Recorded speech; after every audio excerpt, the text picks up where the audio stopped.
E aí, galerinha? Aqui é a Vitória Mineblocks e o vídeo de hoje não é nem um pouco feliz, tá? Infelizmente. Acontecido uma coisa na minha vida muito injusta e que eu preciso falar com vocês porque eu tô sendo silenciada. Primeiramente, eu tô sozinha nesse quarto aqui, tá? Ó, tô sozinha. O que que tá acontecendo?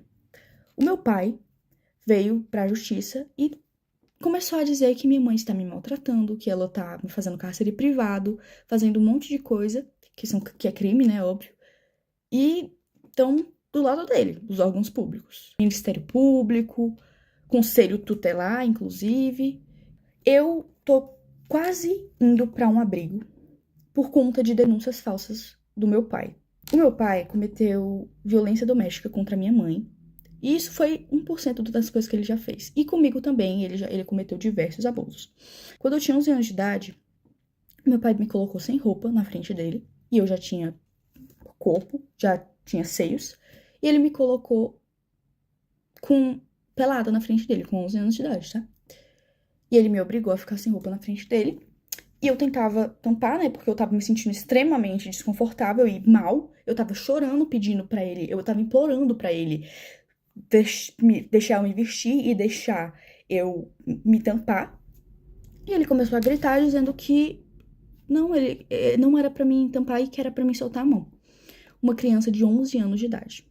E isso foi pouco, perto de tudo que ele já fez. Eu cresci vendo meu pai tentando matar minha mãe, eu cresci vendo meu pai maltratar minha mãe. E antes que alguém pergunte, por que sua mãe demorou 12 anos para se separar do seu pai? Porque ele ameaçava matar os meus avós, que são os pais da minha mãe. Muita coisa aconteceu enquanto a minha mãe trabalhava. Ele ficava trazendo um monte de pessoas pra dentro de casa. Eu ficava sozinha com ele e ele trazia uns amigos dele pra dentro de casa com uma criança menina dentro de casa. E ele já chegou a quebrar computadores no soco. Ele já chegou a quebrar muitas coisas. Ele quebrava prato, quebrava um monte de coisa. Vidro, pote, ele quebrava tudo tacando na parede, querendo causar medo em mim, na minha mãe. Ele ficava, quando eu usava regatinha assim, e vinha o detalhezinho, ele ficava fixado naquela blusa, ficava olhando como se eu fosse um objeto. É nojento a níveis assim, exorbitantes, tá? E o que mais me revolta é que os órgãos públicos não acreditam na minha palavra e na da minha mãe. O meu pai já chegou a correr atrás da minha mãe com faca, ameaçando matar ela. Ele já chegou a chegar na minha frente, isso tudo na minha frente. Ele colocava eu e minha mãe no carro e começava a correr em velocidade muito rápida para causar medo. E ele já chegou a quase bater várias vezes o carro, tá? Então, assim, ele tá denunciando a minha mãe, dizendo que ela tá me maltratando, que ela é uma péssima pessoa, uma péssima mãe. Sendo que tudo que ele tá denunciando a minha mãe é coisas que ele fez. Porque ele cometeu os crimes. Ele que me abusou. Ele que me colocava contra a minha mãe, tá? Ele falava que a minha mãe não gostava de mim. Ele falava pra mim que a minha mãe, ela não se importava comigo. Sendo que a minha mãe morreria por mim, tá bom? A minha mãe faria de tudo, e ela faz de tudo por mim. Porque desde que eles se separaram, muita coisa aconteceu. Eu entrei em crises que eu tive que ser internada em hospitais psiquiátricos, tá? Eu tive que ser internada em clínicas porque eu tava tentando contra a minha própria vida. Eu tenho ideações suicidas por causa que o meu pai falava assim pra minha mãe: eu vou te enlouquecer até você se matar. Como eu disse, eu tive muitas crises.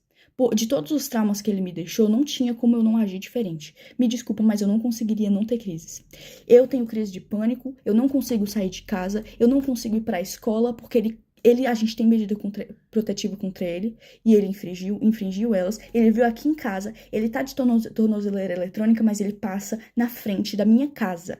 E a justiça não age. Ninguém tá acreditando no meu lado. Eu fui ouvida uma vez. E nessa vez, ainda banalizaram o que eu passei. Banalizaram os abusos, banalizaram tudo que ele fez. Agiram como se eu estivesse mentindo, agiram como se eu estivesse inventando aquilo tudo, porque ele manipulou todo mundo. Entendeu? É isso que ele é, manipulador a níveis extremos. Ele tem áudios prometendo acabar com a vida da minha mãe. E a justiça não leva isso em conta. Eu tive crises de ficar completamente fora de mim. Eu completamente, assim, em pânico. E mesmo assim, não acreditam no meu lado da história. Porque dizem que, você não tem provas de que ele abusou você. Então todos os traumas não são provas. Porque a gente, enquanto tava sendo abusado, o que a gente ia fazer? A gente ia pegar um celular e começar a gravar pra ele matar a gente na mesma hora? Eu acho que ninguém tá entendendo aqui da justiça daqui da minha cidade, que eu moro em Tianguá, Ceará. E eu quero denunciar o Conselho Tutelar. Porque ninguém tá dando voz às vítimas de verdade, estão dando voz ao abusador. Entendeu? Porque o Conselho Tutelar dá informação pra ele, porque ele já foi motorista do Conselho Tutelar daqui de Tianguá. E ele tem essas amizades. E falam pra ele as coisas do processo que ele não poderia saber. Ele foi na minha escola, mesmo tendo medida protetiva. A minha mãe tenta ao máximo não falar como tá o processo, porque isso já me deu diversas crises. Um oficial de justiça veio na minha casa porque ele pediu pra tirarem a medida protetiva. Por que ele quer que a gente tire a medida protetiva? Porque ele quer ficar passando aqui, mesmo com tornozeleira eletrônica, ele continua passando aqui na frente. Ele quer fazer medo, ele quer torturar, porque ele ama isso. Ele ama torturar. Eu conheço o meu pai. Ele não é quem ele aparenta ser. Ele é manipulador. Então, assim, antes que pensem mas é porque ele tem algumas fotos de quando eu era pequena, ele tem alguns áudios de quando eu era pequena e quando a minha mãe ainda estava casada com ele, né? Como tipo assim, porque você demonstrava muito amor pelo seu pai. É óbvio. Eu era uma criança. Que criança que não vai amar o pai? Eu não entendia que o que ele fazia era errado. Eu não tenho nem palavras pra descrever o tamanho da injustiça que eu estou vivendo na minha vida e com a da minha mãe. Já não basta todos os traumas que ele causou, a gente ainda tendo que passar por tudo isso, ele querendo a minha guarda pra quê? O que ele quer fazer comigo? Isso é um absurdo. Completamente absurdo. Eu não queria ter que transformar o meu canal, infelizmente ter que falar sobre isso no meu canal, mas é a única forma, porque a justiça não está sendo feita. E se não querem me ouvir, eu vou fazer com que eu seja ouvida, entendeu?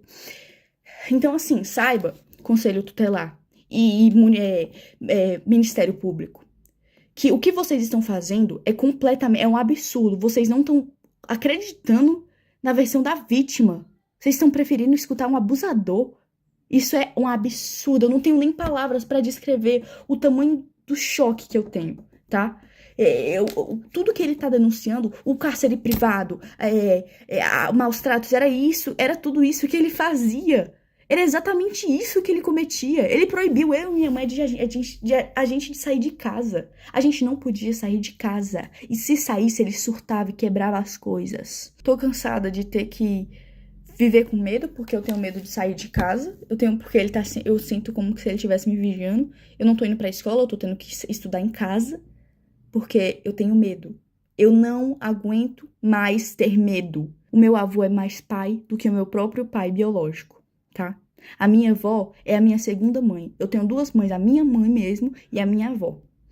Mas o Jorge não se encaixa nisso. O meu pai não se encaixa nisso. Ele não é família. Ele só é genitor. Mas ele não é família. Ele não é um pai de verdade. Porque um pai que ama não faz as coisas horrendas que ele fez. Então eu venho aqui pedir justiça, tá? Porque eu não aguento mais não ser ouvida. E eu quero pedir perdão se isso causou gatilho pra alguém, mas é o que tá acontecendo. Eu não posso esconder mais isso. Porque vocês me acompanharam desde que eu tinha 8 anos, então vocês merecem saber.